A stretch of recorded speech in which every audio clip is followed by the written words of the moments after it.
বাবা বেহালাটা একটু বাড়ায় দেন, বেহালাটা একটু বাড়বে।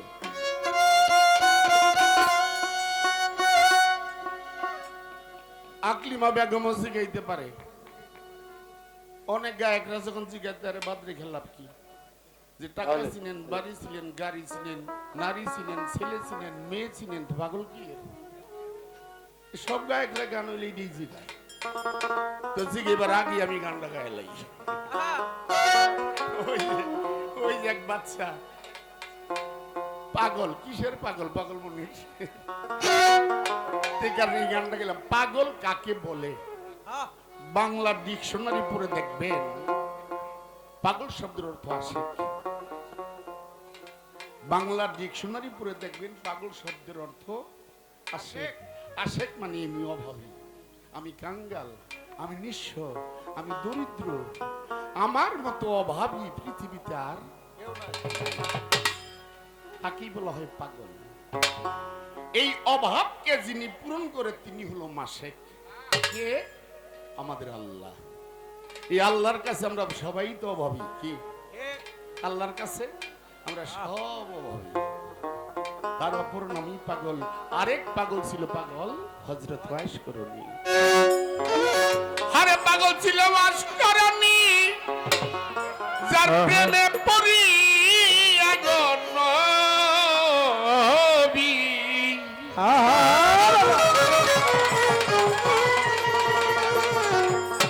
আরে গভীর রাতে বুকটা রাখত খোলা, মন বেবুল পাগল হলো আল্লাহ ওয়ালা যারা। আরে পাগল হলো আল্লাহ ওয়ালা যারা, মন বেবুলা পাগল হলো আল্লাহ ওয়ালা যারা। ওরে পাগল ছিল সরাদি যাতে মরিয়া রবি, পাগল ছিল সরাদি যাতে মরিয়া রবি। আরে গভীর রাতে বুকটা রাখত খোলা, মন বেবুলা পাগল হলো আল্লাহ ওয়ালা যারা।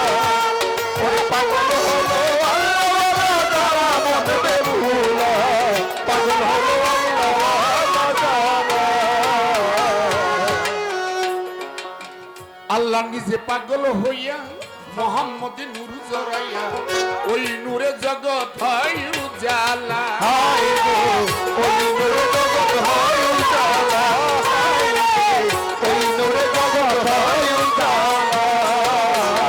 আল্লাহ নিজে পাগল হইয়া মোহাম্মদ নূর জড়াইয়া, ওই নূরে জগৎ হয় উজালা। হায় রে ওই নূরে জগৎ হয় উজালা, হায় রে ওই নূরে জগৎ হয় উজালা। আমার নবী নূরে জগৎ পয়দা, যে না মানে হারাম জাদা। নবী নূরে জগৎ পয়দা, যে না মানে হারাম জাদা। নবী নূরে জগৎ পয়দা, যে না মানে হারাম জাদা। সে হইল এজিদেরই শালা, মন বেবুলা পাগল হলো আল্লাহ ওয়ালা। ওরে পাগল হলো আল্লাহ ওয়ালা যারা, মন বেবুলা পাগল হলো আল্লাহ ওয়ালা যারা। ওরে পাগল হলো আল্লাহ ওয়ালা যারা, মন বেবুলা পাগল হলো আল্লাহ ওয়ালা যারা। মুসা নবী পাগল হইয়া বাবা তুর পাহাড়ে যায় চলিয়া, মুসার কথার জবাব দে বাড়ি তালা। ও হায় রে মুসার কথা জবাব দেওয়ারি তালা, হায় রে মুসার কথা জবাব দেওয়ারি তালা। মুসা নবী পাগল হইয়া তুর পাহাড়ে যায় চলিয়া, মুসার কথার জবাব দে বাড়ি তালা। ও হায় রে মুসার কথা জবাব দেওয়ারি তালা, হায় রে মুসার কথা জবাব দেওয়ারি তালা। আমার আল্লাহ নিজে দেখতে আইলো, পাহাড় জইলা সুরমা হইল। আল্লাহ রে দেখতে আইলো, পাহাড় জইলা সুরমা হইল।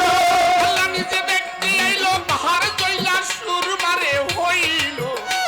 আরে এই সমস্ত পাগলেরই খেলা, মন বেবুলা পাগল হলো আল্লাহ ওয়ালা যারা। আরে পাগল হলো আল্লাহ ওয়ালা যারা, মন বেবুলা পাগল হলো আল্লাহ ওয়ালা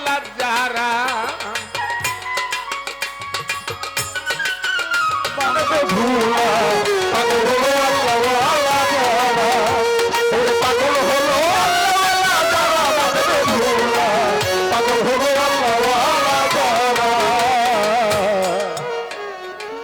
আইয়ুব নবী এশকের জোরে বাবা একের ওদিকে বিয়া করে পরীক্ষায় ভালায় মাবুদ মাওলা হায় রে পরীক্ষায় ভালায় মাবুদ মাওলা হায় রে পরীক্ষায় ভালায় মাবুদ মাওলা গানের ফাঁকে কোনো কথা কইলে কষ্ট হয় আপনাদের?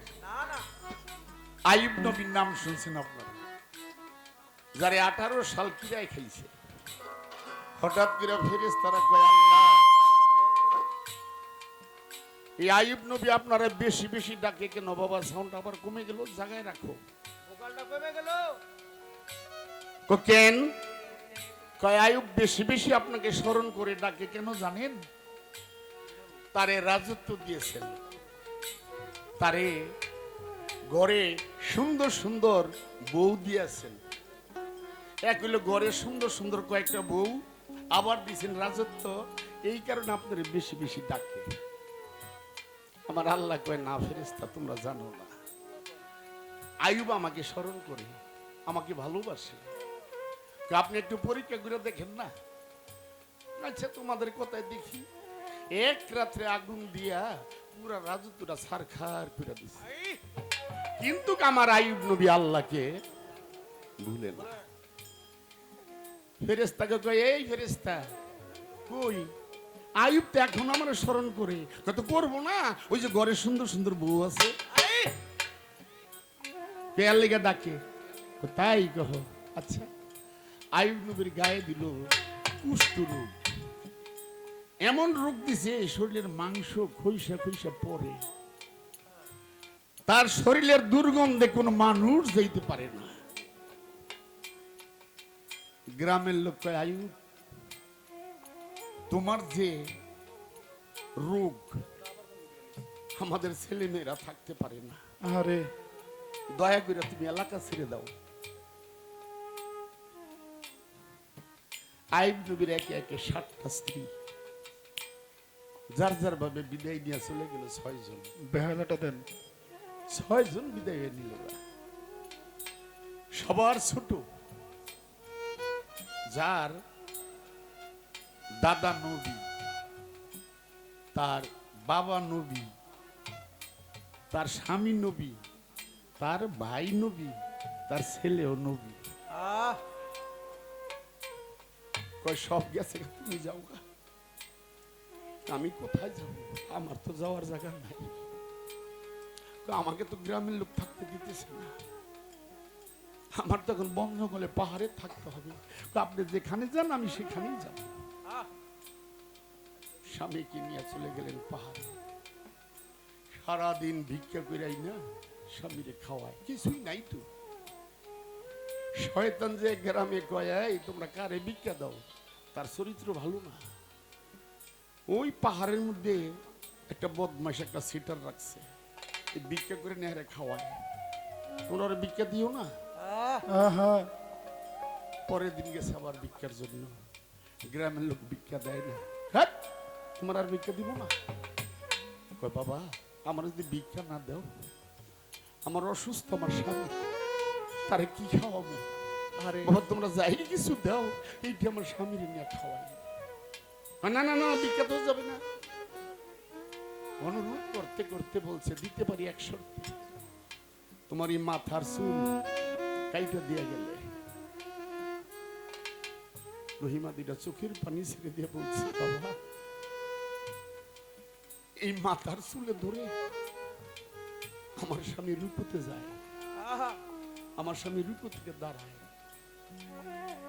আমি যদি চুল কেটে দিই আমার স্বামী তো আমার প্রভুকে স্মরণ করতে পারবে না। তারপরও যদি ভিক্ষা না দাও বাবা অর্ধেক চুল কেটে রাখো, আর অর্ধেক রাইখা দাও আমার স্বামী যেন আল্লাহকে স্মরণ করতে পারে। আরে তাই করলেন, ভিক্ষা নিয়ে গেলেন। আর এদিক দিয়ে শয়তান যে বলতেছে আইয়ুব তুমি কারে বিশ্বাস করো?